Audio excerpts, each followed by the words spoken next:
Hello दोस्तों, तो स्वागत है आपको AR सिग्मा टेक चैनल में। और आज हम बात करने वाले हैं एक जावास्क्रिप्ट का बिगिनर लेवल का प्रोजेक्ट। अगर आप बिगिनर लेवल पे जावास्क्रिप्ट को सीख रहे हैं तो आपके लिए प्रोजेक्ट गोल्डन चांस होगा सीखने के लिए। ऐसा अगर आप प्रोजेक्ट खुद से बना लेते हैं तो आपका जो स्किल है वो धीरे धीरे डेवलप होते जाएंगे। अगर आप मेरे साथ जुड़े हैं तो छोटे छोटे प्रोजेक्ट्स आपको देखने को मिलेगी इस चैनल के माध्यम से। और धीरे धीरे हम लोग बड़े प्रोजेक्ट्स के बारे में बात करेंगे। हम लोग ई-कॉमर्स प्रोजेक्ट को बनाएंगे। आगे धीरे धीरे चल के हम लोग बड़े बड़े प्रोजेक्ट्स के ऊपर भी काम करेंगे। लेकिन हम लोग जावास्क्रिप्ट का स्टार्टिंग पीरियड पे है तो सिंपल और बिगिनर लेवल का प्रोजेक्ट को स्टार्ट किए हैं। अगर आप जावास्क्रिप्ट मेरे प्ले लिस्ट में पढ़ रहे हैं तो आई होप कि आपको ये सब प्रोजेक्ट बनाने में बहुत आसानी और बहुत आसान तरीके से इसको बना सकते हैं। आप वीडियो को देख सकते हैं। मैं इंटरव्यू वीडियोस भी अपलोड करता हूं। हर फ्राइडे को आपको इंटरव्यूज टॉपिक को कवर करता हूं जावास्क्रिप्ट का एक एक। उसके बाद मैं जावास्क्रिप्ट का कोडिंग सीरीज भी मैं स्टार्ट किया हूं कि जावास्क्रिप्ट में क्या क्या होता है। इंट्रोडक्शन वीडियो क्या, लेट, कॉन्स, वार में क्या डिफरेंशिएट है, आप जावास्क्रिप्ट को इससे पढ़ सकते हैं। और जावास्क्रिप्ट का प्रोजेक्ट भी मैं बनाया हूं और मैं आज इस प्रोजेक्ट को स्क्रैच से बना के दिखाऊंगा कि कैसे काम करता है। देखिए, जब डिक्रीज बटन पे क्लिक करेंगे तो रेड पे होके ये माइनस में आएगी नंबर, और रीसेट बटन पे क्लिक करेंगे तो 0 हो जाएगी लेकिन कलर ब्लैक में रहेगी। और उसके बाद जब इंक्रीज बटन पे क्लिक करेंगे तो ग्रीन हो जाएगी कलर, तो आप देख सकते हैं। और जब डिक्रीज पे क्लिक करेंगे तो जैसे ही यहाँ पे 0 हुआ, ब्लैक हुआ, उसके बाद फिर रेड आ गया। तो अगर ये प्रोजेक्ट को आप बिना देखे बना सकते हैं तो ये आपके लिए शुरुआत होगा और आपका कमांड धीरे धीरे अच्छा होते रहेगा। और अगर नहीं बना पा रहे हैं तो आप मेरा वीडियो को देखिए, मैं कैसे बनाता हूँ। एकदम शॉर्ट्स और सिंपल तरीके से बताऊंगा आपको। और कैसे सोचना चाहिए, क्या सोचना चाहिए और कैसे हम अपने माइंड को बिल्ड करेंगे, उसको भी हम आपको बहुत अच्छे से सिखाएंगे। तो आइए ज़्यादा लेक्चर ना झाड़ के डायरेक्टली हम कोड पे आते हैं। सबसे पहले अपने फाइल पे आते हैं और इस फाइल पे हम नाम देते हैं प्रोजेक्ट्स। ओके, सबसे पहले प्रोजेक्ट्स क्लिक हो गया। उसके अंदर कौन सा प्रोजेक्ट है? एक काउंटर प्रोजेक्ट बना रहे हैं जावास्क्रिप्ट में, तो लिख दे रहे काउंटर प्रोजेक्ट। अब इसको हम VS कोड में ओपन करते हैं। देखो गाइस, सबसे पहले हम एक काम करते हैं। मेरे पास HTML और CSS का कोड है। अभी हम जावास्क्रिप्ट टॉपिक के ऊपर डिस्कस कर रहे हैं और जावास्क्रिप्ट पे ही काम करेंगे। इस वजह से अभी हम HTML और CSS में फोकस नहीं कर रहे हैं। जो प्रोजेक्ट HTML और CSS बेस पे होगी उस जगह पे मैं स्क्रैच से HTML और CSS लिख के बताऊंगा। लेकिन यहाँ मैं जावास्क्रिप्ट को ज़्यादा फोकस कर रहा हूँ, तो इसीलिए मैं जावास्क्रिप्ट को ही डायरेक्ट लिखूंगा और बताऊंगा आपको। HTML को मैं आपको कॉपी पेस्ट करके आपको हम दिखा दूंगा, ठीक है। अब index.html फाइल एक रहेगा। उसके बाद एक style.css का फाइल रहेगा।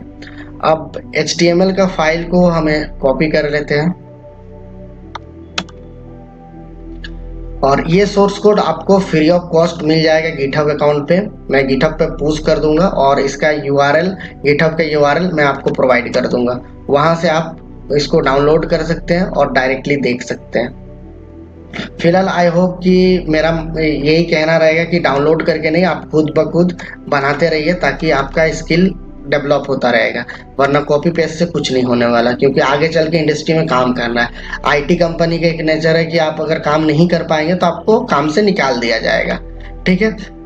तो यहाँ से मैं इसको कॉपी पाथ करता हूँ, इसको कॉपी पाथ।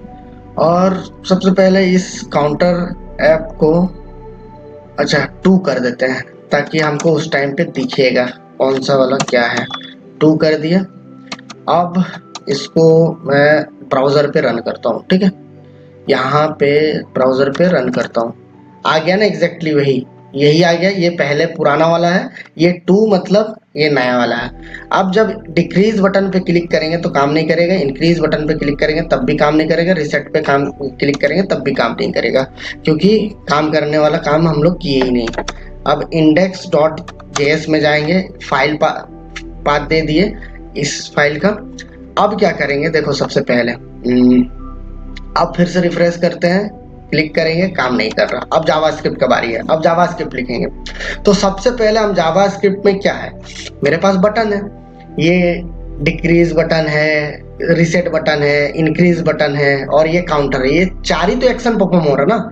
एक्शन परफॉर्म का मतलब क्या है, जैसे ही यहाँ पे हम क्लिक इवेंट चला रहे हैं तो इस जगह पे हमारा एक काउंटर वाला काम कर रहा है। देखो जैसे यहाँ पे रिसेट बटन पे जैसे ही क्लिक किए ये 0 हो गया, मतलब इसके ऊपर ये डिपेंडेबल है। मतलब क्या क्या चीज काम कर रहा है, ये डिक्रीज बटन काम कर रहा है, ये रिसेट बटन काम कर रहा है और इंक्रीज बटन काम कर रहा है, और ये जो वैल्यू है ये भी काम कर रहा है। तो मतलब 4 चीज काम कर रहा है। तो सबसे पहले यहाँ तो नहीं काम करेगा।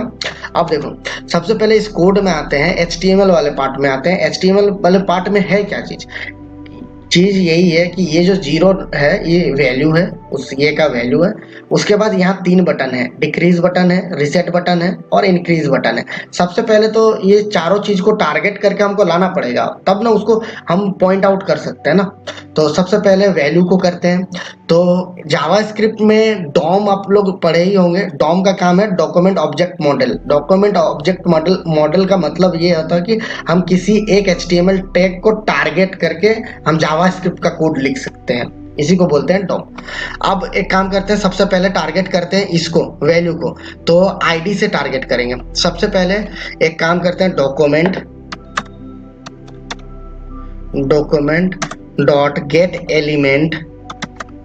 Element by ID, gate element by class name, gate element by इस तरह से हम लोग टारगेट करते हैं उस चीज को। तो गेट एलिमेंट बाय आईडी से हम टारगेट किए, किसको टारगेट किए, सबसे पहले इंडेक्स में आएंगे, टारगेट किया हम वैल्यू को टारगेट किए।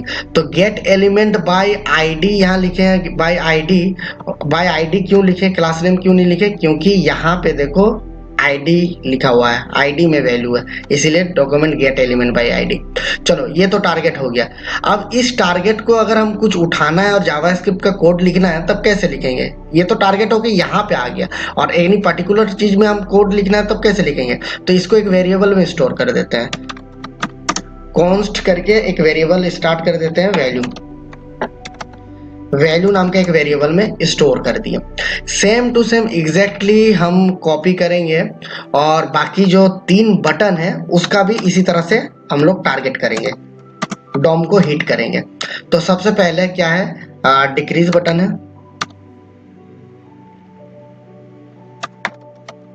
Decrease button. उसके बाद क्या है, रिसेट बटन है, उसके बाद है रिसेट बटन लिख दे रहे ताकि समझ में आएगा कि बटन नेमफुल मीनिंग होना चाहिए, तब जाके अच्छा भी लगता है कोड। उसके बाद लिखते हैं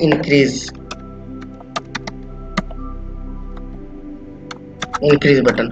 कोशिश करो कैमल केस में लिखने का, कैमल केस से पता चलता है कि ये रिसेट हो गया। उसके बाद बीटीएन का मतलब बटन हो गया, तो कैमल केस का यूज करने से ज्यादा अच्छा होता है, ये फॉर्मेटिंग ज्यादा लगता है। तो सबसे पहले डिक्रीज बटन के लिए डिक्रीज का आईडी क्या है, डिक्रीज। तो वैल्यू यहाँ पे तो होगा नहीं क्योंकि बटन को टारगेट कर रहे हैं ना, तो ये बटन को टारगेट हो गया। उसके बाद क्या है, रिसेट है, तो रिसेट के लिए रिसेट को टारगेट करेंगे। और लास्ट में आता है हमारा इंक्रीज बटन के लिए हमें इंक्रीज वाला आईडी को हम लोग टारगेट करेंगे, तो इंक्रीज वाला आईडी आ जाएगा, आ गया, हो गया। अब क्या हो गया ना, अब इसका मतलब क्या हो गया कि इतना काम हो गया, हमारा HTML वाला काम खत्म हो गया। HTML वाला काम मतलब जो चीज हमको चाहिए हम जावास्क्रिप्ट फाइल में ले आए। अब हमको जावास्क्रिप्ट में खेल खेलना है, जो प्लस बटन पे क्लिक करने पे प्लस हो, माइनस बटन पे क्लिक करने पे माइनस हो, वो सारा चीज करना पड़ेगा। तो सबसे पहले हम क्या करेंगे कि अब एक ये करते हैं, let count equals to 0। Count सबसे पहले 0 से स्टार्ट होगा, तो हम एक वेरिएबल में 0 स्टोर करके रखे हैं और इस काउंट को हम यूज करके हम उस वेरिएबल को चेंज कर सकते हैं, ठीक है। अब देखो, अब मेन फॉर्मेट क्या है कि अब हम ये जो डिक्रीज बटन है, इस डिक्रीज बटन पे हम जावास्क्रिप्ट का क्या है, add event listener. Add event listener मतलब कोई भी इवेंट परफॉर्म करने के लिए इसका यूज किया जाता है। अब क्या करेंगे, इस जगह पे हम एक क्लिक इवेंट स्टार्ट करेंगे, CLICK क्लिक इवेंट स्टार्ट करेंगे, और उसके बाद हम एरो फंक्शन का यूज करेंगे। ये 6 में जो लॉन्च हुआ एरो फंक्शन, उसी का वही फंक्शन है ये, एरो फंक्शन का यूज करेंगे। ठीक है, एरो फंक्शन हो गया। अब क्या करेंगे, ये जो काउंट है, ये जो काउंट है, इस काउंट को माइनस कर देंगे, COUNT count, minus minus minus मतलब एक माइनस हो जाएगा, नेगेटिव हो जाएगा। ठीक है, माइनस माइनस हो गया। अब देखो एक सिंपल सा बात है, क्या आप क्लिक करने पे अभी ये जगह पे काम होगा, काउंट को चेंज होगा? देखते हैं, नहीं होगा काउंट पे। डिक्रीज बटन पे अभी हम क्लिक कर रहे हैं, देखो क्लिक कर रहे हैं, नहीं हो रहा, काम नहीं कर रहा। क्यों नहीं काम कर रहा? क्या ये बटन काम कर रहा है? उससे पहले चेक करने का एक तरीका होता है। लॉग जब करेंगे और इस जगह पे मान के चलो हम एक 1 डाल देते हैं। ठीक है, 1 डाल दिए। अब जब बटन पे क्लिक करेंगे डिक्रीज बटन पे, तो 1 आना चाहिए कंसोल पे। 1 आएगा, इसका मतलब हमारा कंसोल, ये बटन काम कर रहा, क्लिक इवेंट काम कर रहा, मतलब डॉम टारगेट हो चुका है। जैसे क्लिक किए, नहीं काम कर रहा, क्लिक कर रहे, नहीं काम कर रहा। रिफ्रेश कर लेते हैं, काम करना चाहिए।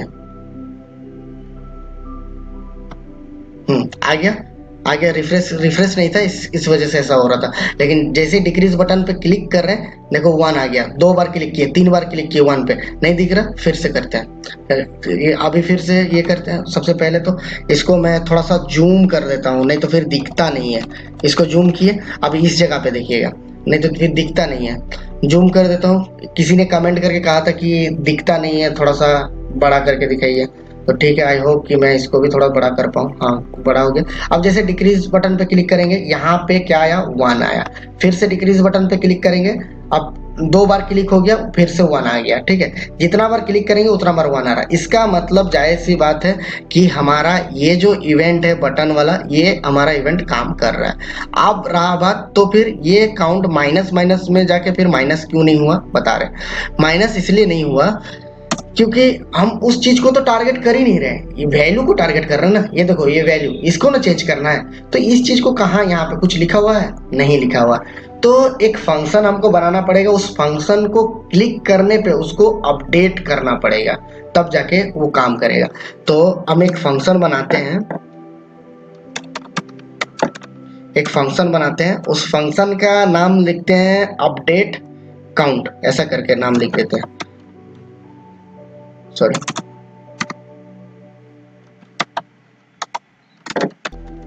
अपडेट काउंट करके एक फंक्शन बनाया, और इस फंक्शन को अपडेट काउंट पे हम आएंगे। अब अपडेट काउंट पे क्या करेंगे कि ये जो वैल्यू है, इस वैल्यू को टारगेट करेंगे, इस वैल्यू को टारगेट करेंगे। उसके बाद dot text, text content. Text content का मतलब ये हुआ कि ये जो हमारा HTML पेज है, इसके अंदर इसको टारगेट हो रहा, सॉरी, इसको टारगेट हो रहा, उसके अंदर जो टेक्स्ट है, ये इसको टारगेट करने के लिए हम टेक्स्ट कॉन्टेक्ट लिखे। कॉन्टेक्ट के अंदर जो टेक्स्ट है, उसके बाद इक्वल्स टू काउंट। काउंट कौन सा काउंट? ये वाला काउंट। ये वाला काउंट मतलब ये जो वैल्यू है, अब हम ये जो काउंट का वैल्यू जो 0 है, उसको हम इस जगह पे डाल दिए। अब जैसे ही डाल दिए, अब क्या होगा कि जैसे इस बटन पे क्लिक करेंगे, हमें इस फंक्शन को चलाना है। कौन सा फंक्शन को? अपडेट काउंट वाला फंक्शन को हमारा चलाना है। तो बस ये जैसे किए, अब ये अपडेट वाला जो फंक्शन है वो हमारा चलना स्टार्ट हो जाएगा। अब देखते हैं, रिफ्रेश करते हैं सबसे पहले, वरना काम नहीं करेगी। ठीक है, अब जैसे डिक्रीज बटन पे क्लिक करेंगे, ये हमारा जो काउंट है ये माइनस पे आ जाएगा। क्लिक किए, -1, -2, -3, तो हमारा जो ये लॉजिक है ये काम करना स्टार्ट हो गया। ये तो डिक्रीज बटन के लिए हुआ। अब हम क्या करेंगे कि अब हम एक काम करते हैं, इंक्रीज बटन के लिए करते हैं, और एक तुम आपका जो रिसेट बटन के लिए करते हैं। तो रिसेट बटन के लिए ये वाला जो बटन हम बना के रखे हैं वेरिएबल, जिसको टारगेट कर सके, तो उसको हम कॉपी पेस्ट करते हैं। रिसेट के लिए क्लिक इवेंट चला है। रिसेट के लिए क्या करेंगे, काउंट को इक्वल्स टू हम इसको 0 कर देंगे। तो इसके बाद सेमीकोलन दो चाहे ना दो, उससे कोई मतलब नहीं है। जावास्क्रिप्ट हर एक लाइन के बाद अपने आप ही सेमीकोलन लगा देता है। ठीक है, उसके बाद करते हैं इंक्रीज वाला बटन के ऊपर काम। इंक्रीज वाले बटन पे जैसे क्लिक करेंगे, तो उसके बाद ये जो काउंट है वो बढ़ना चाहिए, प्लस होना चाहिए, तो प्लस प्लस कर दिए। अब देखो ये सारा जो भी लिखना था हमने लिख दिया। रिसेट बटन पे जब क्लिक करेंगे तो काउंट इक्वल्स टू 0 हो जाएगा, और इंक्रीज बटन पे जैसे हम क्लिक करेंगे तो काउंट प्लस प्लस जितना भी है एक प्लस हो जाएगा, इसीलिए वो कोड मैंने लिख दिया। अब रिफ्रेश, अभी देखो इंक्रीज बटन पे क्लिक करेंगे नहीं काम करेगा, रिसेट पे भी नहीं काम करेगा, जैसे रिफ्रेश करेंगे उसके बाद काम करना स्टार्ट होगा। डिक्रीज पे करते हैं माइनस पे आएगा, रिसेट पे क्लिक करेंगे 0 हो गया, उसके बाद इंक्रीज पे जब क्लिक करेंगे 1 2 3 4 5 6 ये आ गया, प्लस में आ गया। अब रहा बात कलरिंग करने का, कि जैसे ही हम माइनस में जाएंगे तो रेड आ जाए, रिसेट पे क्लिक करेंगे तो ये ब्लैक रहे या फिर ग्रे रहे, और जैसे इंक्रीज पे क्लिक करेंगे वो ग्रीन हो जाए। तो सबसे पहले क्या करेंगे, यहाँ पे एक लॉजिक लिखते हैं। लॉजिक क्या लिखेंगे, सिंपल सा बात है, एक कंडीशन देते हैं। इफ कंडीशन में आता है अगर ये जो वैल्यू है अगर वैल्यू क्या होगा कि अगर छोटा होगा हमारा 0 से, अगर वैल्यू छोटा होगा हमारा 0 से, तब क्या होगा कि हम अब स्टाइल करेंगे, किस पे करेंगे, वैल्यू पे, value dot style equals to red हो गया। अब देखते हैं ट्राई। वैल्यू डॉट स्टाइल लिखे, स्टाइल का मतलब है CSS, लेकिन CSS का कौन सा प्रॉपर्टी लिखना है, नहीं कलर लिखना है, तो कलर यहाँ पे लिखना पड़ेगा ना। तो कलर जैसे ही लिखे तो यहाँ पे रेड हो गया, ठीक है।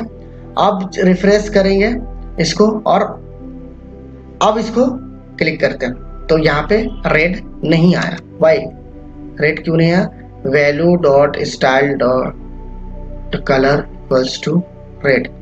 जब इस पे क्लिक कर रहे हैं टेक्स्ट कंटेंट पे तो यहाँ पे रेड तो आना चाहिए, कलर को हम रेड ऑलरेडी कर चुके हैं। और इफ या फिर काउंट COUNT काउंट को रखेंगे और रिफ्रेश करेंगे काउंट। सॉरी गाइस, यहाँ वैल्यू नहीं, यहाँ पे काउंट होगा, क्योंकि काउंट का माइनस प्लस से ही पता चल रहा ना, क्योंकि सारा एक्शन तो काउंट पे काम कर रहा है यहाँ पे। तो काउंट अगर 0 से कम हुआ तो फिर value dot style dot colour इसका चेंज हो जाएगा। तो जिस तरह से इस तरह से चेंज हो रहा तो इस तरह से चेंज हो जाएगा। उसके बाद फिर हम एक काम करते हैं, एक एल्स इफ लेते हैं, एल्स इफ, ठीक है। अब करते हैं कि अगर काउंट इक्वल्स टू 0 रहा, ठीक, काउंट इक्वल्स टू 0 रहा, तब हम क्या करेंगे कि उसका जो कलर है value dot style dot colour, ये जो है ये ब्लैक हो जाए या फिर ग्रे हो जाए। और उसके बाद ये लास्ट वाला ऑप्शन क्या रहेगा, लास्ट में एल्स बाकी सारे पार्ट्स में उसका जो कलर है वो रेड आ जाए, या सॉरी ग्रीन आ जाए। इस तरह से लिख रहे, अभी ग्रीन कर दे रहे, GREEN ग्रीन, ठीक है। आप देखो कैसे काम करता है। रिफ्रेश करते हैं, सबसे पहले रिफ्रेश किए, 0 अभी ब्लैक में है, फुल्ली ब्लैक में है।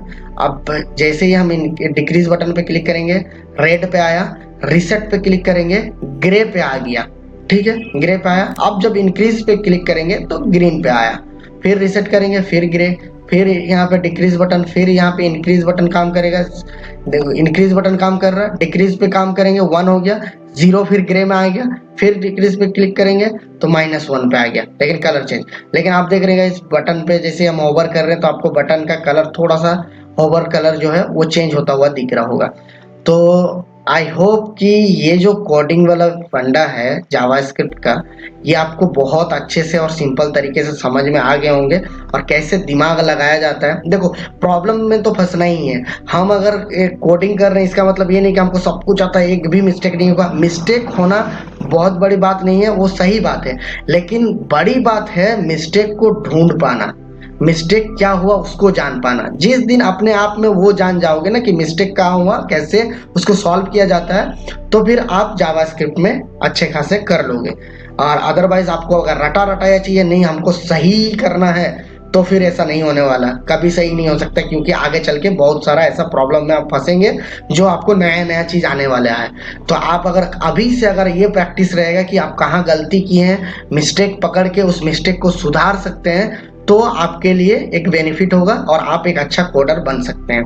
आई होप कि आपको ये वीडियो बहुत अच्छा लगा, और ऐसे ही अगर आप इन कोडिंग लाइन में कुछ करना चाहते हैं तो आप मुझे सब्सक्राइब कर सकते हैं, और कुछ डाउट रहा इस प्रोजेक्ट को लेके तो आप कमेंट में जरूर बताना।